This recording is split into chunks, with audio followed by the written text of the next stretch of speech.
নিশ্চয়ই এইরকম একটি নারায়ণগঞ্জ আমরা দেখতে চাই। নারায়ণগঞ্জের মানুষ এইরকম একটি নারায়ণগঞ্জ দেখতে চায়, যে নারায়ণগঞ্জে কোন সন্ত্রাসী গঠফাদারের জন্ম হবে না, যে নারায়ণগঞ্জে ভালো স্কুল, কলেজ, বিশ্ববিদ্যালয়, কৃষি বিশ্ববিদ্যালয় এবং প্রকৌশল বিশ্ববিদ্যালয় তৈরি হবে, এরকম একটি নারায়ণগঞ্জ আমরা দেখতে চাই। কাজেই জনপ্রতিনিধিদেরকে শুধু রাস্তা আর ছোট ছোট ওই ব্রিজ কালভার্ট করেছে এইভাবে মূল্যায়ন করার কোন সুযোগ নাই। রাস্তা এবং ব্রিজ কালভার্ট এগুলি ইউনিয়ন পরিষদের মেম্বার চেয়ারম্যানরাই করে। এগুলো তো বড়দের কাজ না, এগুলো তো ছোট ছোট কাজ, ছোটদের কাজ। বড়রা কি করেছে তাহলে? যারা এমপি মন্ত্রী ছিল নারায়ণগঞ্জে, তারা তো বড় একটা হাসপাতাল করতে পারত নারায়ণগঞ্জে। একটা হাসপাতাল করা কি খুব কঠিন ছিল?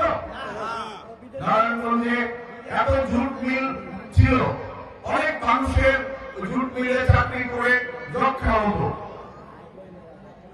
একটা যক্ষা হসপিটাল নারায়ণগঞ্জে করতে পারত। এখনো অনেক টেক্সটাইল মিল রয়েছে, এখানে একটা কিডনি হসপিটাল করতে পারত, একটা হার্টের চিকিৎসার জন্য একটা হার্টের হসপিটাল করতে পারত। তাহলে তারা কি করেছে? এই যে পরিমাণ টাকা বিদেশে পাচার করেছে, এইরকম 100টা হসপিটালে নারায়ণগঞ্জে করতে পারত, কিন্তু করে নাই।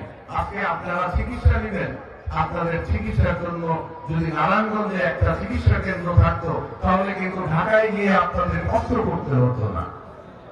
আপনার নারায়ণগঞ্জের হাসপাতালে আপনি গেলে আপনার একটা অধিকার জন্ম হতো। আর ঢাকায় যদি যান, ঢাকায় তো সারা বাংলাদেশের মানুষ আসে, ঠিক না?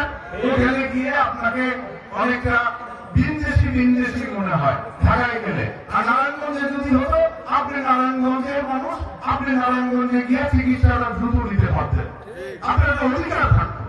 আপনার যদি নারায়ণগঞ্জে একটা বিশ্ববিদ্যালয় থাকতো, আপনার ছেলে মেয়েরা নারায়ণগঞ্জের বিশ্ববিদ্যালয়ে একটা অধিকার নিয়ে ভর্তি হইতে পারত। একটা মেডিকেল কলেজ থাকলে নারায়ণগঞ্জের ছেলে মেয়েরা এখানে ডাক্তার হইতে পারত।